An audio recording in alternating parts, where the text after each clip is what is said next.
Hi guys, welcome back. It's Blade Scrub again, here to discuss everything about Genshin Impact. Today I'll be reviewing the new banners coming up.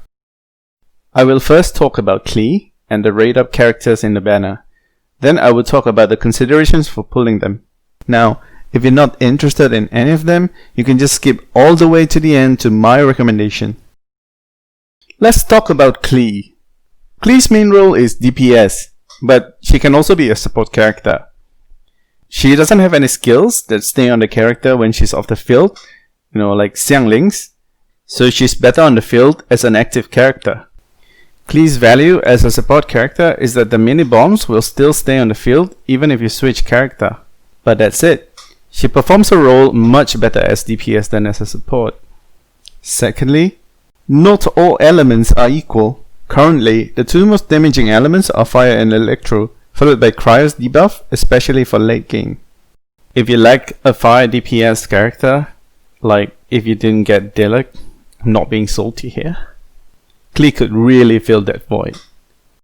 Now I know I talk about Klee like a second choice prom date, but it's really unfair because Klee's DPS is absolutely top notch. Which brings me to the third point in that Klee is actually a catalyst user, right? And what does that mean? I want to talk about split damage here for a second. Most characters, unless they are catalyst users, right, they have split damage. It means that their damage is split between physical and elemental. Only catalyst users are on elemental damage 100% of the time. So if you use an artifact that will boost their elemental damage, they will get 100% uptime. Now it doesn't mean that catalyst users have the highest DPS possible necessarily, but it does mean that they are actually the most efficient characters to build. And the last point is a bit of a minor point because Klee's talent does add a quality of life into the game, because if you have her in the party you can spot the unique resources in the map. Moving on to Xingqiu.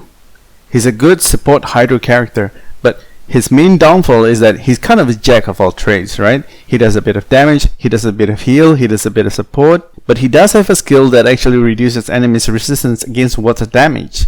So if you have another hydro character like Mona, he becomes more valuable. But the two best reasons for pulling Xingqiu is 1, you don't actually have to build him for him to become useful, because 2, his passive talent saves character talent materials, which means his talent can determine whether or not you need to spend another resin, which is the most valuable resource in the game. Let's talk about Noelle. Noelle's main role is to give you shield and to do some healing. Interestingly, she can become a more viable DPS character once her constellations are all maxed out.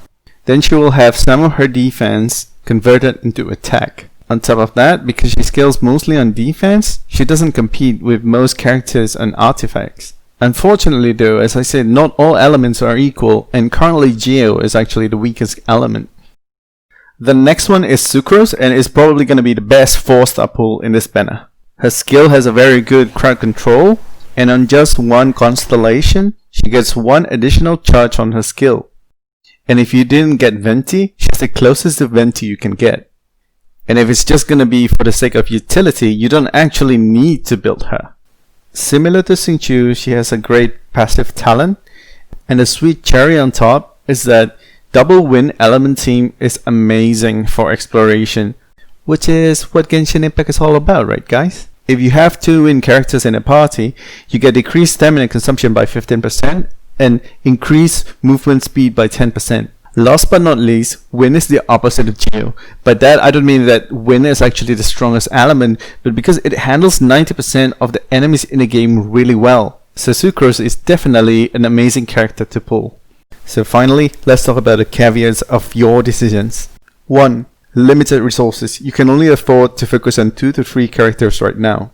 2. Do you actually need a fire DPS? 3. Maybe you've built 3 characters, but you still don't actually have a fire character. So having Klee in your roster as a 4th character makes sense.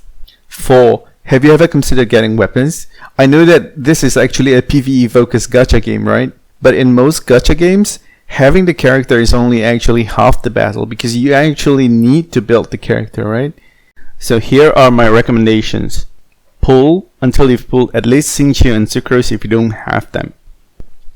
Then pull for Klee if you need a top tier fire hero like Dilek, because it's actually easier to get Klee right now. If you main any of the 4-star heroes, pull until you get max constellation, especially Noelle. Lastly, pull the weapon banner if you have a catalyst or claymore main. That's it from me, guys. As usual, if you find the video helpful, please leave a like and subscribe for more Genshin Impact content. And feel free to leave any comments in terms of what kind of videos you guys want me to make for future Genshin Impact contents. Have a great one.